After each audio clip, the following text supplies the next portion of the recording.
मान लो आईफोन 16 1 लाख रुपए का मिल रहा है आपको सितंबर अक्टूबर से पहले। तो बेसिकली क्या होता है ना कि उसके प्राइस में फ्लक्चुएशन आना शुरू हो जाती है उस पर्टिकुलर टाइम पीरियड। 2 मिनट लगेंगे वो शेयर वापस नीचे आ जाएगा। मान लो आपको 10,000 रुपए बाजार में लगाने हैं या 1 लाख रुपए बाजार में लगाने हैं, तो उसका सिर्फ 10% या 5% ही लगाओ। तो 5 मिनट के टाइम फ्रेम में उछाल कूद बहुत जल्दी होती है, वहां पे आपको एक्शन बहुत फास्ट लेना पड़ेगा। तो अपन को इस पोजीशन को, इस सपोर्ट को इग्नोर नहीं करना है। ये बाइंग जोन होता है। आप बड़े टाइम फ्रेम पे ही काम करो, कम से कम नहीं करके आप अर्ली टाइम फ्रेम पे ही काम करना। अमूमन हर आदमी को लग रहा है कि यार ये मेरा बाइंग जोन है, यहाँ पे मैं इस प्राइसिंग पे मैं कंफर्टेबल हूँ। हम लोग जब सारी चीजें जोड़कर देखेंगे ना, तो वो कैंडल स्टिक आपके लिए बहुत हेल्पफुल होंगी।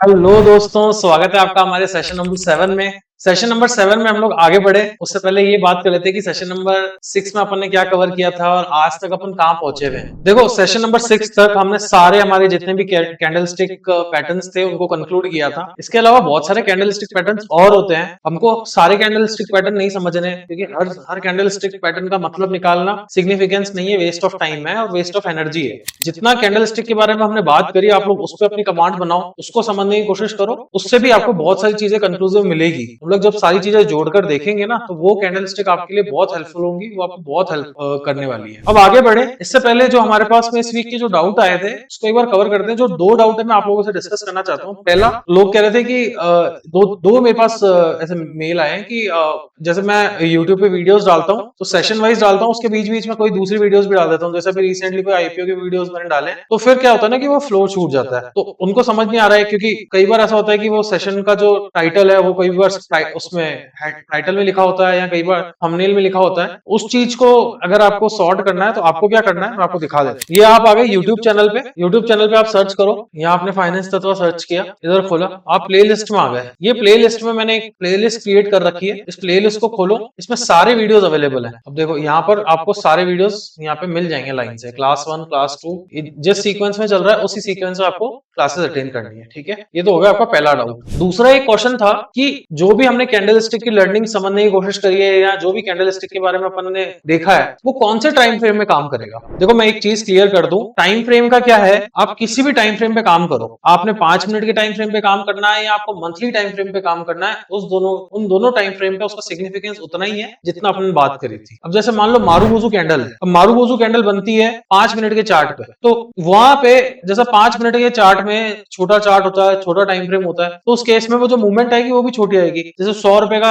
अगर शेयर है और वो 5 मिनट टाइम फ्रेम पे काम कर रहा है, 1 या 2 रुपए के उछाल कूद से ही वो मारूबोजू कैंडल बन सकती है। अब जब 1 या 2 रुपए की बात कर रहे हैं 100 रुपए की प्राइस पे, तो यानी कि कितना हुआ, 1-2% का वेरिएशन हुआ। अब जब हम देख रहे हैं कि 1-2% का मारूबोजू कैंडल का साइज बना है, तो हमने कितना टारगेट रखने की कोशिश करी थी, 2 से 3 गुना की। यानी कि अगर 1 रुपए की बात चल रही है तो 2 से 3 रुपए का प्रॉफिट, तो 3% का प्रॉफिट है। अब 5 मिनट के टाइम फ्रेम में इतना ही प्रॉफिट होता है। अगर वही मंथली की बात करें तो मंथली टाइम फ्रेम पे जब मारूबोजू बनती है तो 10% का सिग्निफिकेंस भी दे सकती है। अब वहां पे अगर 100 रुपए पे 10% का बात करें तो यानी कि शेयर 90% का 90 रुपए तक आ सकता है। अगर नीचे गिरा, ऊपर गया तो 110 रुपए भी जा सकता है। तो अगर वो मारूबोजू ऊपर ग्रीन की बनी और 100 का शेयर 110 का हो गया मंथली टाइम फ्रेम पे, तो वो क्या होगा ना कि 10 रुपए इंटू 3 कितना, 30 रुपए। तो अपने को 30 रुपए का टारगेट लेके चलना है, उतने का लॉस लेके चलना है। इन सारी चीजों का, ये जितनी भी अपन लर्निंग कर रहे हैं ना टेक्निकल एनालिसिस की, इन सारी चीजों का सिग्निफिकेंस किसी भी टाइम फ्रेम पे सिमिलर होता है। बात इतनी सी है कि अगर आप अभी शुरू कर रहे हो, जैसे कि अगर आपके लिए ये बिगनिंग है, आपको ज्यादा एक्सपीरियंस नहीं है मार्केट में काम करने का, तो मेरी सजेशन यही रहेगी या रिकमेंडेशन यही रहेगी, अपने एक्सपीरियंस से बता रहा हूँ, 6-8 महीने आप बड़े टाइम फ्रेम पे ही काम करो। कम से कम नहीं करके आप अर्ली टाइम फ्रेम पे ही काम करना, उससे नीचे मत जाना। क्योंकि क्या होता है ना कि वहां पर जो चालें आती है ना वो बहुत जल्दी जल्दी आती है। 5 मिनट का टाइम फ्रेम है, अब 5 मिनट का टाइम फ्रेम में मारूबोजू बन गई, आपने ट्रेड ले लिया, आपको मान लो आपकी दिशा की तरफ शेयर चल भी गया, लेकिन 2 मिनट लगेंगे वो शेयर वापस नीचे आ जाएगा। ठीक है, तो 5 मिनट के टाइम फ्रेम में उछाल कूद बहुत जल्दी होती है, वहां पे आपको एक्शन बहुत फास्ट लेना पड़ेगा। आप एक्शन तभी फास्ट ले पाओगे जब आपको एक्सपीरियंस होगा। तो 6-8 महीने एक 1 आवर की कैंडल्स पे काम करो, थोड़ा थोड़ा सा ट्रेड लो। मान लो आपको 10,000 रुपए बाजार में लगाने हैं या 1 लाख रुपए बाजार में लगाना है, तो उसका सिर्फ 10% या 5% ही लगाओ। अगर 1 लाख रुपए बाजार में लगाना है तो सिर्फ 5,000 रुपए से ट्रेडिंग करो, 4-5 महीने आप मेरे को कोर्स का कोई पैसा तो दे नहीं रहे हो, जो पैसा आपका कोर्स से बच रहा है वो कोर्स का पैसा आप ये सोचो कि भाई मैंने मार्केट में दे दिया और उस पैसे से आप ट्रेडिंग करो, उससे आपको लर्निंग भी मिलेगी और बहुत हेल्प भी होगी। अब अपन हमारे आने वाले सेशन की बात करते हैं। इस सेशन में हम लोग प्राइस के पैटर्न्स के बारे में समझने वाले हैं। आने वाले 2 या 3 सेशंस में अपन ये जो प्राइस पैटर्न की थ्योरी है इसको कवर करेंगे कि बहुत सारी कैंडल से कैसे प्राइस के पैटर्न्स बनते हैं, उनके क्या मतलब निकलते हैं, वो सारी बातें, उन सबके पीछे की साइकोलॉजी अपन समझने की कोशिश करेंगे। तो हमारे को सबसे पहले समझना है कि सपोर्ट क्या होती है और रेसिस्टेंस क्या होती है। आपको मैं एग्जांपल देख के समझाता हूँ। आपने ये एक रियल लाइफ एग्जांपल है। अगर आप लोगों में से किसी ने कभी कोई आईफोन खरीदा होगा या कभी कोई मार्केट से ऐसी कोई चीज खरीदी होगी जिसके प्राइस में बहुत फ्लक्चुएशंस होती है। जैसे मैं आपको आईफोन का एग्जांपल दूं क्योंकि ये बहुत लेटेस्ट एग्जांपल है। जब भी कोई नई आईफोन की सीरीज आती है, शायद सितंबर अक्टूबर में हर साल लॉन्च होती है ये कोई भी नई सीरीज, तो जैसे मान लो इस साल आईफोन 17 रिलीज हुआ है, तो इसी साल आईफोन 16 जो है ना उसके प्राइस में बहुत फ्लक्चुएशन आता है। अगर आप देखो सितंबर से पहले आईफोन 16 का एक स्टेबल प्राइस रहता है, भले वो चाहे ऊपर हो चाहे वो नीचे हो। मान लो अपन लेके चलते हैं वो थोड़ा सा प्राइस ऊपर ही होता है। आईफोन प्रो वर्जन की बात करें अपन, तो मान लो आईफोन 16 1 लाख रुपए का मिल रहा है आपको सितंबर अक्टूबर से पहले। अब जैसे आईफोन 17 मार्केट में आएगा तो जिन व्यापारियों के पास में आईफोन 16 का स्टॉक होगा, कॉमन सी बात है कि वो डिमांड कम होगी उसकी, या ऐसा हो सकता है कि जिसको आईफोन परचेज करना है और वो ये सोच के लेगा कि यार आईफोन 16 में ले लेता हूँ, आईफोन का आईफोन हो गया, और क्योंकि 17 लॉन्च हुआ है तो 16 की प्राइसेस कम होगी, तो मार्केट में लोगों को ऐसा लगता है कि यार चलो अपना आईफोन तो रिकवर होगा। तो बेसिकली क्या होता है ना कि उसके प्राइस में फ्लक्चुएशन आना शुरू हो जाती है उस पर्टिकुलर टाइम पीरियड। अपन एक एग्जांपल लेते हैं। जैसे मान लो आप आईफोन लेने गए, अब आज आईफोन 17 लॉन्च हुआ है और आईफोन 16 1 लाख रुपए का मिल रहा है, ठीक है। अब जब आईफोन 16 1 लाख रुपए का मिल रहा है, वो उस समय उस पर्टिकुलर 2 महीने में मान लो वो नीचे गिर गया, 95,000 का हो गया या 90,000 का हो गया। आपने अभी तक आईफोन 16 नहीं लिया, लेकिन आप वहां पे जाके वो आईफोन 16 जाके परचेस कर लोगे। फिर दुकानदार को लगेगा कि यार 17 आ गया है, लोग आईफोन 16 को लेके अपनी अपनी जो इच्छा है या जो अपना उसको दिखाना है ना कि मेरे पास में आईफोन है, तो वो क्या करेगा, वो कहेगा कि यार मैं रेट बढ़ा देता हूँ, क्या पता आईफोन 16 महंगा बिक जाए। तो उसने रेट बढ़ा दी, उसने कर दी 1 लाख या 1,05,000, वो बिका ही नहीं। फिर उसने रेट कम करी, 90,000 95,000 लेकर आया, वहां वो रेट बिक गया, वो आईफोन बिक गया। फिर उसको लगा कि यार आईफोन 16 की डिमांड बढ़ रही है, 17 मार्केट में चल रहा है, इतना महंगा लोग लेंगे नहीं, 16 ही लेंगे। फिर उसने रेट बढ़ाई, ऐसा करते करते रेट बढ़ाता गया, महंगी रेट में जाता बिका नहीं, लेकिन वो अपनी नीचे की एवरेज बनाता गया, यानी 90 95 के आसपास का उसका एक एवरेज सेलिंग प्राइस बनता है। यानी कि चीज ऊपर के वैल्यू पे थी, लेकिन जब भी वो थोड़ा नीचे आता वहां पे लोग खरीदने आ जाते, फिर वो ऊपर जाता लेकिन फिर नीचे आता वहां लोग खरीदने आ जाते। तो ये जो जोन होती है ना, इसको अपन बोलते हैं सपोर्ट। इस सपोर्ट का मतलब ये हुआ कि यहाँ पर आपके पास में बायर्स पड़े हैं इस रेट पे, या इस पर्टिकुलर जो जोन है इस जोन पे बायर आके आपसे माल ले लेंगे। मैं आपको एग्जांपल देके समझाता हूँ। अब जैसे कोई चीज इस एरिया में काम कर रही है, वो नीचे गिर रही है, इस एरिया पे आके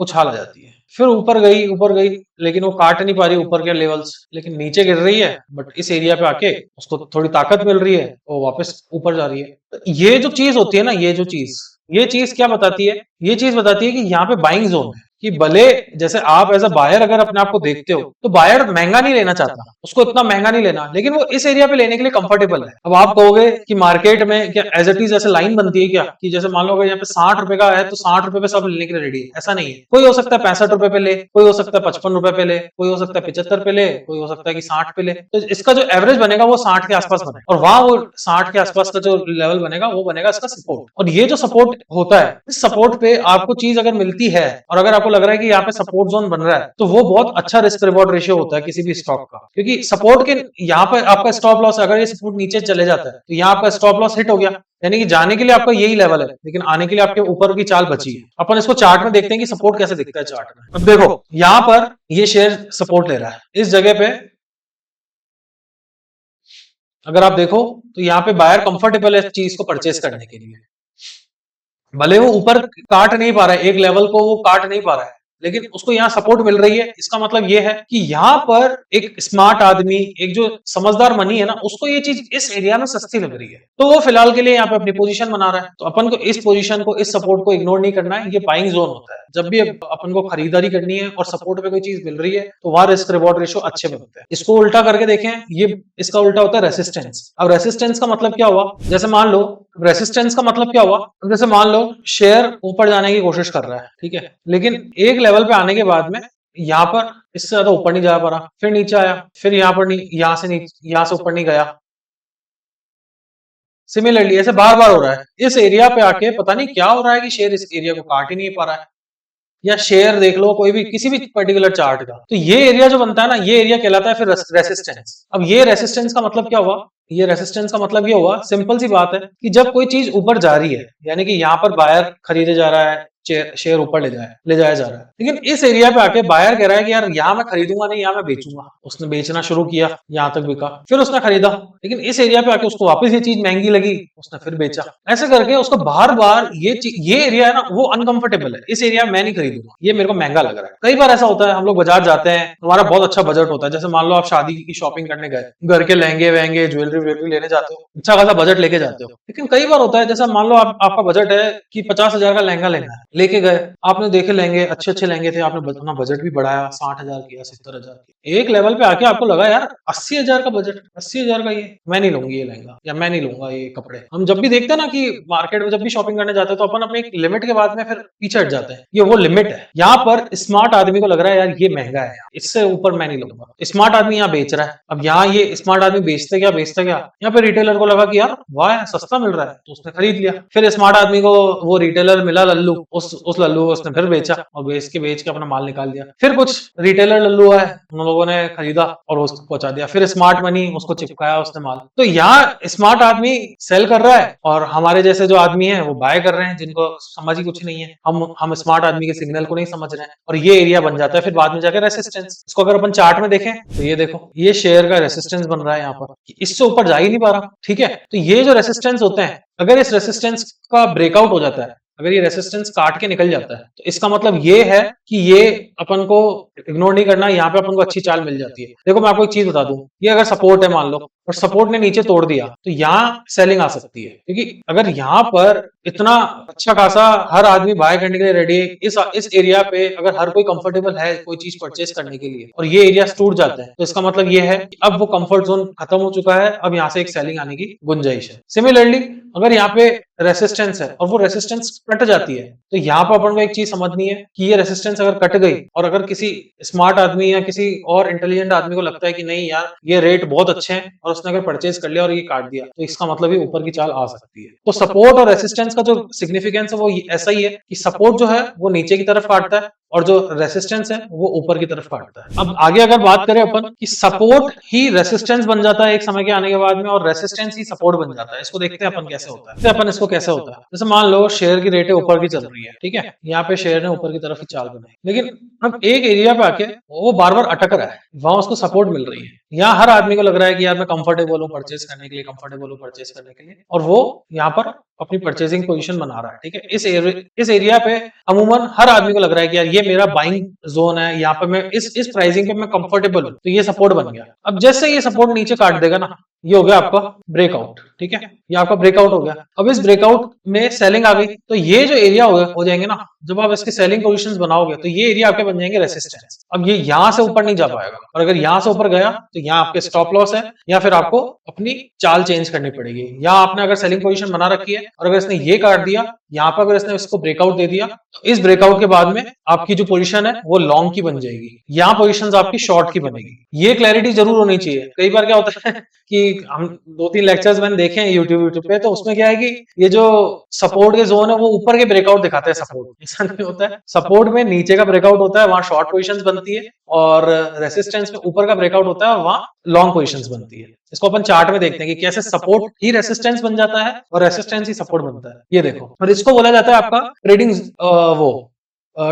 ट्रेडिंग रेंज, ठीक है। ये तो आपका हो गया ट्रेडिंग रेंज, इस एक ही रेंज में काम कर रहा है। जैसे मान लो यहाँ एक सपोर्ट बन गई, इस सपोर्ट पे शेयर आया है, तो मैंने एक बार क्या करा है कि बाइंग पोजीशन बनाई, ताकि इस ट्रेडिंग रेंज की दिशा को खा लूं, और अगर यहाँ पर इसने आके अटका है, तो यहाँ मैं सेलिंग की पोजीशन बनाऊंगा, और इस चाल को खाने की कोशिश करूंगा। लेकिन ऐसा मत करना, ये बहुत रिस्की ट्रेड्स होते हैं कि अगर आप ट्रेडिंग रेंज में, क्योंकि देखो क्या होता है, अगर मान लो आपने यहाँ पे सेलिंग पोजीशन बनाई, और अपन ने पीछे देखा कि यहाँ इसने कंसल्टेशन करके यहाँ ब्रेकआउट दे दिया, तो उस केस में आपका स्टॉप लॉस सेट हो गया ना। यहाँ पे स्टॉप लॉस सेट होने की गुंजाइश ज्यादा होती है। हम कभी ऐसे ट्रेडिंग रेंज में काम नहीं करेंगे, और करना भी है ना तो बहुत एक्सपीरियंस की बात करेंगे। बहुत समय बाद में आपको समझ में आ जाएगा, बहुत एक्सपीरियंस के बाद में आप माहिर हो जाओगे इन चीजों। लेकिन अभी फिलहाल 6-8 महीने इन ट्रेडिंग रेंज में काम करने की जरूरत जरूरत नहीं है। सिंपल सी चीज है, जब रेसिस्टेंस को काटता है ऊपर की तरफ तो अपन अपनी लॉन्ग की पोजीशन बनाएंगे, सपोर्ट को नीचे की तरफ काटता है तो अपनी शॉर्ट की पोजीशन। ट्रेडिंग रेंज में काम करना है तो एक्सपीरियंस हो जाओ उसके बाद। अब जो हमारा नेक्स्ट पैटर्न है वो है डबल टॉप और डबल बॉटम। ये समझते हैं अपन क्या है। देखो क्या हुआ है, इस एरिया पे अच्छे खासी तेजी की चाल है, ठीक है। यहाँ देखो तो अच्छी खासी तेजी की चाल है और ये शेयर को टांग के खड़ा कर दिया ऊपर। यहाँ पर सडनली क्या होता है, थोड़ी सी चाल नीचे की आती है, ठीक है। नॉर्मली लगता है पार्ट ऑफ गेम, करेक्शन है। अब यहाँ से वापस ट्रेंड घूम गया। आइडियली क्या होना चाहिए था, इसको यहाँ इस तरफ जाना चाहिए था, लेकिन यहाँ हुआ क्या, वापस सेलिंग आ गई और वापस ट्रेंड घूम गया।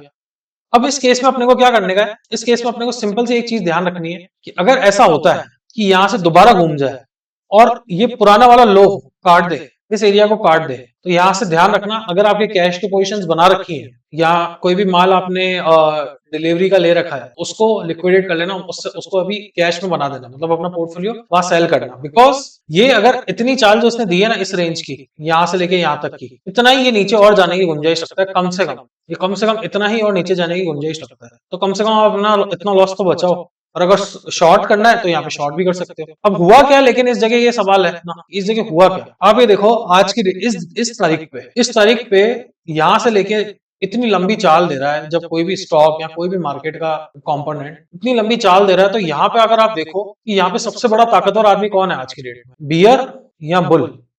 बुल है ना सबसे बड़ा ताकतवर आदमी, क्योंकि वो इतना खींच के लेके गया है। बुल एकदम हैवी है, सबके पास में अच्छा खासा माल भरा हुआ है, लेकिन यहाँ पर सडनली एक बुल आता है और वो नाल नीचे गिरा देता है। होता है यहाँ पे लोग बाग, थकावट होती है जब इतनी लंबी चाल चलती है, थकावट भी होती है। किसी भी ट्रेंड की थकावट को करेक्शन बोलते हैं, वहां वो रेस्ट लेता है, ये रेस्टिंग पॉइंट होता है। तो इसको यहाँ तक तो सही चल रहा था, ठीक है। लेकिन फिर जब अपन थकावट होने के बाद में, जब भी अपन जैसे मान लो किसी पहाड़ वहाड़ में चलते हैं, ट्रैकिंग वैकिंग करते हैं, तो एक लंबे ट्रैक के बाद में थोड़ा सा रेस्ट करते हैं, फिर जब रेस्ट कंप्लीट होता है तब अपन वापस अपनी चाल शुरू करते हैं। तो यहाँ पे इन लोगों ने, बुल ने वापस चाल शुरू करने की कोशिश करी और उसको ऊपर ले जाना था, लेकिन यहाँ पर फिर थक गए और वापस नीचे आ गए। अरे भाई, जब तुम इतना रेस्ट लेकर आए हो तो फिर क्यों नहीं, फिर यहाँ पे ऊपर के तरफ जाने की क्यों नहीं कोशिश कर रहे हो। तो यहाँ ऐसा लग रहा है कि यहाँ पे बियर आ गए हैं, यहाँ पे ताकतवर बियर आ गए हैं और वो यहाँ पे अपनी सेलिंग शुरू कर चुके हैं। और जब वो इस थकावट के लेवल के बाद नीचे जाने की कोशिश करता है, तो इसका मतलब ये है एक बार के लिए तो ट्रेंड हो गया है चेंज, एक बार के लिए तो हो गया है ट्रेंड रिवर्स। इसको अपन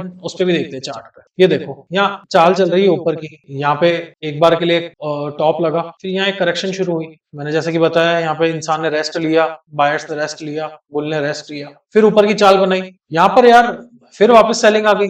अब जब तुम इतना रेस्ट लेकर आए हो तो चलो ऊपर, लेकिन नहीं, फिर यहाँ पे बियर ताकतवर हो गए, यहाँ पे हो गई सेलिंग शुरू और इसने नीचे काट दिया। तो जब ये इस लेवल का जो बनता है, ये कहलाता है आपका डबल टॉप, और इसी का ही उल्टा होता है आपका डबल बॉटम। डबल बॉटम में क्या होता है, शेयर नीचे की तरफ का है, ठीक है। इसका मतलब यहाँ पर स्ट्रॉन्ग हैंड्स किसके हैं, यहाँ पर स्ट्रॉन्ग है बियर, ठीक है। लेकिन यहाँ क्या हुआ, सडनली थोड़ी सी बाइंग आई। चलता है, जैसे अपन ने बात करी कि ये करेक्शन पॉइंट है, इतना तो चलता है, ये करेक्शन कहलाएगा। लेकिन यहाँ पर फिर वापस इन लोगों ने अपनी चाल शुरू कर देनी चाहिए थी, और आइडियली क्या इसको नीचे ले जाना चाहिए था। लेकिन क्या हुआ, दोबारा यहाँ पे बुलिश लोग आए या बड़े हाथ आए, उन लोगों ने खरीदना शुरू कर दिया और ये चीज ऊपर की तरफ चली गई। और जैसे ही इसका पुराना हाई अगर कट गया, तो अपन को यहाँ पर लॉन्ग की पोजीशंस बनानी है, क्योंकि बड़े आदमी को लग रहा है, जो स्मार्ट मनी है उसको लग रहा है कि अब ये ट्रेंड चेंज करने का टाइम आ गया है। जैसे मान लो अगर ये किसी कंपनी का स्टॉक है, तो उसको ये समझ में आ रहा है कि इस कंपनी में अच्छा खासा प्रॉफिटेबिलिटी हो रहा होगा, ये कंपनी चेंज हो रही है,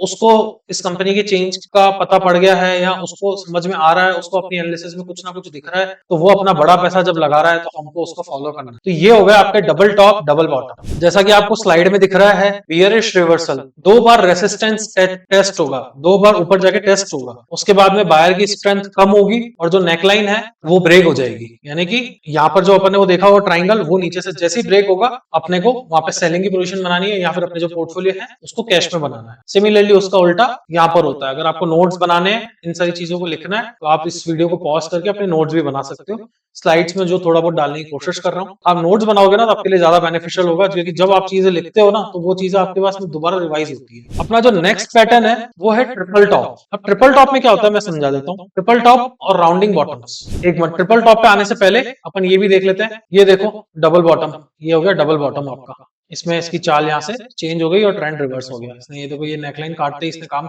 खराब कर दिया। अब ये नेकलाइन देखो ब्रेक ही नहीं हो रही, और ये नेकलाइन आपका स्टॉप लॉस होना चाहिए। ये सबसे इंपॉर्टेंट चीज है, बताना मैं भूल गया। ये नेकलाइन आपका स्टॉप लॉस होना चाहिए। जब भी आपकी नीचे की चाल बन रही है, ये ऐसे करके डब्ल्यू बनता है, तो ये जो नेकलाइन है ये आपका स्टॉप लॉस होना चाहिए। सबसे इंपॉर्टेंट चीज, इस चीज का ध्यान रखना। अब देखो क्या होता है ना, मैं आपको एक चीज बताऊं, आपकी रिस्क के ऊपर है। यहाँ पर आपने डब्ल्यू बनाया, अब अगर आपने इसको स्टॉप लॉस रखा, गुंजाइश है कि वो इस लेवल को नहीं काटे, लेकिन वो यहाँ काम करता रहे और फिर वो नीचे की चाल ले ले। ठीक है, जैसे मैं आपको बताता हूँ। अब एग्जांपल के तौर पे मान लो अपन ये कह रहे हैं ये शेयर ने नीचे की चाल ली, यहाँ पे इसको मिल गया थोड़ा सा, इसने यहाँ पे सपोर्ट टेस्ट करी, दोबारा इसने सपोर्ट टेस्ट करी यहाँ पे, और यहाँ से लेके इसने चीज को काट दिया। ठीक है, यहाँ पर सपोर्ट टेस्ट करी, उसके बाद में इसने एक बार के लिए तो उसको यहाँ पे काट दिया, लेकिन ये यही कारोबार कर रहा है। अब देखो मैं फिलहाल के लिए आपको बोलूं, अगर आपको तजुर्बा नहीं हो, वैसे क्या होता है देखो, स्टॉप लॉस मेनली यहाँ पे होते हैं। ठीक है, लेकिन अगर आपको ज्यादा रिस्क नहीं लेना, आपको लग रहा है कि यार मैं थोड़ा कैलकुलेटेड होकर काम करूंगा, तो इसको भी स्टॉप लॉस बना सकते हैं कि यार अगर इसने ये लेवल काट दी तो ऊपर की तरफ चलना, यहीं क्यों काम करा रहा है। ठीक है, तो अगर आप इस तरह की मेंटेलिटी रखते हो, थोड़ा सा कंजर्वेटिव अप्रोच रखना चाहते हो, तो यहाँ स्टॉप लॉस बनाओ। लेकिन मेजर एरियाज जो होंगे ना वो ये होंगे, ये एरिया अगर कट गए नीचे तो यहाँ प्रॉपर स्टॉप लॉस होगा, वो ट्रेंड रिवर्स नहीं करेगा। जो अपन बात कर रहे हैं रिवर्सल की, वो ट्रेंड रिवर्स नहीं करेगा। ठीक है, फुल टॉप और जो ये राउंडिंग टाइप के जो पैटर्न्स होते हैं, ये भी सिमिलर से ही होते हैं। देखो मैं आपको दिखाता हूँ कैसा होता है। जैसे अपन ने बात करी कि जब शेयर ऊपर की तरफ का है, ठीक है, और वो एक एरिया पे आके रेसिस्ट कर रहा है, ठीक है, उसके अलावा फिर ये वापस यहाँ पे इसने रेसिस्ट करा। अब यहाँ ताकत, हालांकि देखा जाए तो इधर ताकतवर कौन है, इधर ताकतवर बुल है। ठीक है, बुल बहुत स्ट्रांग है यहाँ पे।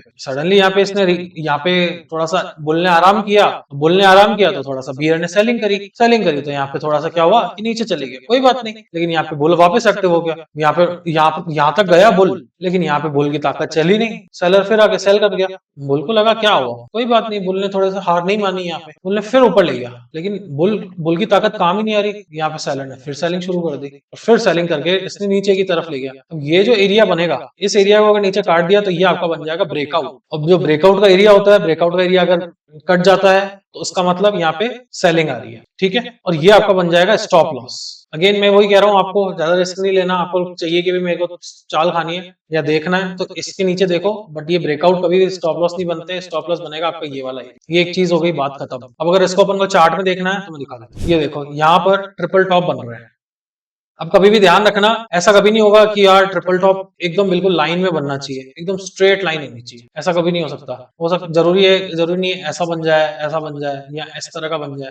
ठीक है, थोड़ा सा टिल्ट चलेगा, लेकिन बिल्कुल ज्यादा टिल्ट नहीं चलेगा। अब जैसे मान लो ऐसा है और ये है, तो ये ट्रिपल टॉप नहीं कहलाएगा। फिर ये हेड एंड शोल्डर पैटर्न है जिसके बारे में अपन बाद में बात करेंगे, ये उस तरह का पैटर्न कहलाएगा। या फिर डबल टॉप की बात करें ना, तो डबल टॉप जैसे मान लो अगर आप ऐसे कह रहे हो कि यार आपने कहा कि थोड़ा सा ऊपर चलेगा, हाँ इतना ऊपर चलेगा, या डबल बॉटम है इतना नीचे चलेगा, कोई दिक्कत नहीं है। लेकिन अगर आप कहो कि यार ऐसे ऐसे करके ऐसे कर लूं, नहीं ये डबल टॉप, ये डबल बॉटम ही नहीं है। आपको शेप है ना वो एम डबल टॉप के केस में, डबल टॉप के केस में, और डब्ल्यू आपको डबल बॉटम के केस में दिखना चाहिए। इस तरह का अगर शेप बन रहा है, एम का जो ये टॉप है या हेड है थोड़ा सा टिल्ट चलेगा, कोई दिक्कत नहीं। इन ये जो शेप होते हैं, ये कौन सा शेप है, ये क्या हो गया इसको, ये विकलांग डब्ल्यू है क्या, डिफरेंटली एबल्ड, ऐसा नहीं है। इसके अलावा राउंडिंग टॉप, अब राउंडिंग टॉप क्या होता है, अब आपका जो राउंडिंग टॉप होता है वो ऐसा होता है, शेयर ऊपर जा रहा है, अच्छे से ऊपर जा रहा है। अब क्या है ना कि जैसे यहाँ पर आते आते बायर्स थकावट में आ गए, बायर्स ने लेना छोड़ दिया, जिनके पास में पुराना माल था उन्होंने बेचना शुरू करा, और वो थकावट ऐसे करते करते करते करते वो मतलब ये एकदम बिल्कुल स्लाइटली होता है। जैसा अपने डबल टॉप या अपने सपोर्ट रेसिस्टेंस वाले में देखा ना, वहां पे एकदम बिल्कुल टकराता है, बिल्कुल एकदम रिफ्लेक्ट करता है। जैसा अपन बॉल फेंकते हैं ना तो बॉल कैसे वापस आती है, वैसा नहीं हो रहा है यहाँ एकदम ग्रेजुअल मूव्स है, बिल्कुल स्लो स्लो स्लो स्लो अपनी चाल दे रहा है। तो ये आपके जो पैटर्न होते हैं, ये आपका राउंडिंग टॉप होता है। यहाँ पे नए बायर्स थकने लग जाते हैं, नए बायर्स अपनी पोजीशन नहीं बनाते हैं, पुराने बायर्स अपना माल बेचना शुरू करते हैं, और इस तरह का पैटर्न, इस तरह की जो प्राइस मूवमेंट आती है वो देने की कोशिश करते हैं। और इस अगर ये जो एरियाज होते हैं ये कट जाते हैं, ये ब्रेकआउट हो जाता है, तो इसका जो टॉप है वो आपको एसएल लेना है, ये ब्रेकआउट पे आपको एक्शन लेना है, ये ब्रेकआउट पे आपको एक्शन लेना है, और आपको नीचे की चाल काटनी है। सिमिलरली अगर शेयर नीचे की तरफ का है और वो चीज यहाँ से ऐसे घूमने की कोशिश कर रही है, यानी कि पुराना जो सेलर है यहाँ पे सेल कर रहा है, नए सेलर अपना जो शॉर्ट का पोजीशन है वो नहीं बना रहे, या जो पोर्टफोलियो जिनके पास में है वो अब सेल करना छोड़ दिया उन लोगों ने, तो यहाँ पे वो ग्रेजुअल मूव आता है और वो यहाँ से घुमा देता है और इसको ब्रेकआउट बनाना। देखो अपन चार्ट में देखते हैं, देखो इस तरह का राउंडिंग टॉप ऊपर चलने लग गया, ये थकावट का सिग्नल है, पुराने बायर्स अपना माल सेल कर रहे हैं, उनको लग रहा है कि हमने जितना कमाना था कमा लिया, नए बायर को लग रहा है यार बहुत महंगा है, नहीं नहीं नहीं लेना है मुझे ये शेयर। तो इस तरह की जो थकावट होती है ये राउंडिंग टॉप में दिखती है, ठीक है। और अगेन अपना जो support become resistance, resistance become support, ये वो फंडा होता है, ठीक है। सिमिलरली आपका ये जो हो गया राउंडिंग बॉटम, यहाँ पर सेलर्स अपना माल बेचना, पहले जो पुराने जो सेलर्स थे उन लोगों ने अपने माल का स्क्वायर ऑफ करने लग गए या थोड़ा थोड़ा सा अपना पोजीशन बनाने लग गए, बाय करने लग गए। नए सेलर्स अपना कोई पोजीशन नहीं बना रहे, जिन लोगों ने अपने पोर्टफोलियो काटने थे उन्होंने अपना पोर्टफोलियो काटना छोड़ दिया है, धीरे धीरे ग्रेजुअली अपना पोर्टफोलियो बढ़ा रहे हैं। और इस तरह के ग्रेजुअल मूव से, इस तरह से सेलर की थकावट से ये जो राउंडिंग बॉटम है उस तरह के पैटर्न्स फॉर्म होते हैं और ये ट्रेंड रिवर्सल वाले पैटर्न्स होते हैं। आपने एक चीज ऑब्जर्व करी होगी, हमने जब कैंडल स्टिक की बात करी या कोई भी अपन पैटर्न्स की बात करें, अपन ट्रेंड रिवर्सल पे बहुत फोकस कर रहे हैं। इस चीज को पकड़ के चलना, अपना जो सार है ना इस पूरे टेक्निकल एनालिसिस का, वो ट्रेंड रिवर्सल वाला है। ऐसे ही नहीं बोल रहा हूं मैं कि भाई अपन जो पैसा बनाने की बातें कर रहे हैं, जो अपन ने अपनी शुरुआत की वीडियोस में बात करी थी कि 20-30% को अपन को टारगेट लेके चलना है साल का, 20-30% कम नहीं होते हैं, ठीक है। 80% 90% के जो टारगेट मार्केट में चल रहे होते हैं ना, वो पैसा 80-90% आता भी है, फिर वो 200% जाता भी है, ठीक है। वो नहीं कह रहा हूं मैं, 20-30% वेल्थ जनरेशन है, बड़ी साइकोलॉजी, पैसा लगा दिया छोड़ दिया, 3 साल में पैसा, अगर 30% भी कमाया ना तो 2 साल में पैसा, 3 साल में पैसा डबल, तो वो साइकोलॉजी वाली बात है। 10 लाख भी लगाया, मान लो आपका 15 लाख का पैकेज है, 15 लाख का पैकेज है, 15 लाख की आपके पास सेविंग है, अब आपका पैकेज धीरे धीरे धीरे धीरे करके 10% 15% से बढ़ रहा है, ठीक है। तो आपका पैकेज 3 साल बाद में हो जाएगा 20-25 लाख का, 20-25 लाख का आपका पैकेज हो गया, वहां वो 15 लाख का जो पोर्टफोलियो आपने बनाया वो डबल हो गया, 30 लाख की सेविंग हो गई, और जो आपने इनिशियली जो भी इन 3 सालों में सेविंग करी होगी वो अलग। इस तरह से वेल्थ एक्यूमुलेट होती जाएगी, ये सोच रखना। और इस तरह के जो पैटर्न्स है ना, ये जो पैटर्न्स होते हैं ये ट्रेंड रिवर्स करते हैं। अपन जब कंक्लूजन में पहुंचेंगे ना, आपको दिखेगा कि यार ये क्या बता दिया, और ये सब चीजें फ्री में क्यों दे दी। इन सभी चीजों के तो लोग इतने पैसे ले रहे हैं, अपने को पैसा कमाना नहीं है इन चीजों से, ये चीजों में मेरे को ज्यादा एफर्ट लग नहीं रहा है, और जब प्रैक्टिकली इन चीजों को यूज करते हैं तो बताने में कोई इतना ज्यादा मेरा एफर्ट लगता नहीं है, या इतना मेरा टाइम वेस्ट होता नहीं है। कल को अगर मेरे को ज्यादा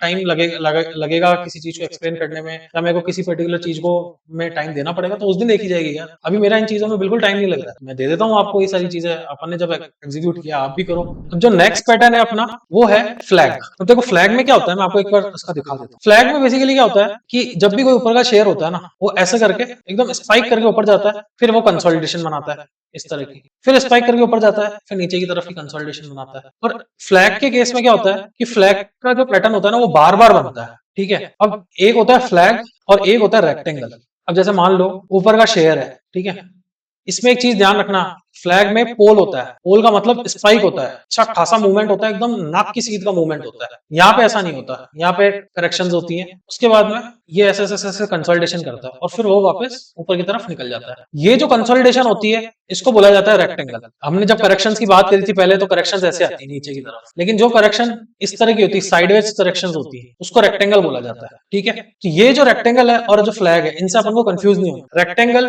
ट्रेंड में बार बार नहीं बनते हैं, ऐसा है और ये रेक्टेंगल बन गया, ये बार बार नहीं बनेगा, ठीक है ना। ये चल गया, फिर हो सकता है नीचे का करेक्शन दे, फिर ऊपर जाए, फिर नीचे का करेक्शन दे, लेकिन फ्लैग बार बार बनेगा। फ्लैग में क्या होता है, ये पोल होता है और पोल के बाद में जो झंडा होता है, झंडा जो लहराता है, उस तरह का पैटर्न बनता है। अच्छा, मैं एक चीज और बता दूं आपको कि जो आपका रेक्टेंगल तरह की जो कंसोलिडेशन होती है ना, ये इतनी पावरफुल क्यों होती है, इसको अपन को क्या देखना है। यहाँ पे क्या हो रहा है, मैंने जैसे बात करी कि बुल अपनी पोजीशन बनाया जा रहा है, उसको खरीदना इतना अच्छा लग रहा है, वो बनाया जा रहा है, फिर वो एक थकावट का जोन आता है, लेकिन थकावट में वो ज्यादा थकता नहीं है, वो एक ही तरफ कंसोलिडेशन करता रहता है। अब जैसे क्या होता है ना कि इंसान थकता है ना, तो वो सोचता है कि मैं पावर नैप लूं या मैं सो जाऊं, लेकिन कई बार क्या होता है ना कि एक आदमी होता है वो थोड़ा सा बैठ के थोड़ा सा पानी वानी पी के उसकी थकावट वैसे निकल जाती है, तो यहाँ वो थकावट वैसे ही निकल जाएगी। अब सोचो बुल यहाँ पर आके ज्यादा नहीं थका और इस तरह की कंसोलिडेशन कर रहा है, तो अगर वो ज्यादा नहीं थका तो उसका मतलब ये है कि उसके अंदर अभी एनर्जी कितनी बची है, तो यहाँ पर वो एनर्जी दिखाएगा और वो एनर्जी खींच के ले जाएगी इस चीज को ऊपर। तो यहाँ ये ध्यान रखना है कि बुल की एनर्जी यहाँ पे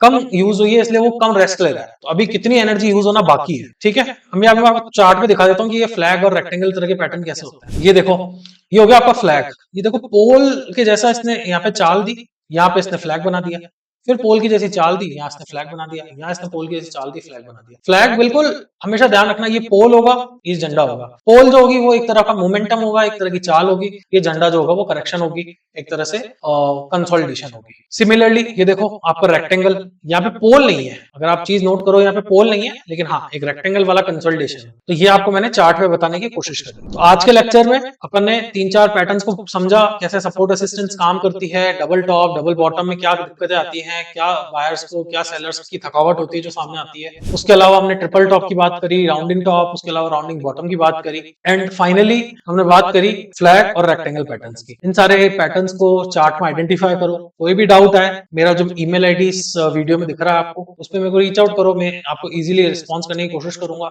आपको अगर लिखने में दिक्कत हो रही है तो आप ऑडियो रिकॉर्ड करके मुझे मेल करो, मैं जितना हो सकेगा आपको रिस्पॉन्स करने की कोशिश करूंगा, जितना जल्दी हो सकेगा आपको रिस्पॉन्स करने की कोशिश करूंगा। अगर आपको ये वीडियो अच्छा लगा, देखो ये वीडियो जो मैं प्रोवाइड करा रहा हूँ ये आपको रियल अर्निंग है, इससे मेरा कोई मोटिव नहीं है अर्न करने का या कोई भी कुछ नहीं है। सिंपल सी बात है, जो मैं एग्जीक्यूट करता हूँ वो आपको देता हूँ। ये बड़े से बड़े पेड कोर्स या जो बड़ा सा बड़ा मतलब कोर्स दिख रहा है ना मार्केट में, प्रीमियम क्लासेस ये वो, उन सारी चीजों से बहुत बेटर है। सिंपल सिंपल लर्निंग है, ज्यादा एफर्ट कुछ नहीं है। आप भले कितने बड़े टेक्नोलॉजी वाले बैकग्राउंड हो या कितने वाले हो, फाइनेंस का बैकग्राउंड आपको बिल्कुल कुछ नहीं पता, लेकिन ये चार्ट की लर्निंग सीख ली, अपना डीमेट खोल दिया, पैसा लगाना शुरू कर दिए, मैं बता रहा हूँ आपको कोई नहीं रोक सकता इस मार्केट में। पूछने की जरूरत नहीं पड़ेगी आपको, मेरी जरूरत नहीं पड़ेगी। मैं कह रहा हूँ ये जितना भी मेरा करिकुलम खत्म होकर अगर आप लोग इसको पूरा समझ लेते हो ना, तो आपको किसी की कभी जरूरत तो पड़ेगी ही नहीं। इनफैक्ट आप लोगों को राय दोगे, तो आप लोगों को राय दो, आप आगे बढ़ो, कि लर्निंग इंक्रीज करो। अगर ये वीडियोस अच्छे लगे हो तो लाइक करो, कमेंट करो, सब्सक्राइब करो और शेयर करो जितना हो सके। Thank you.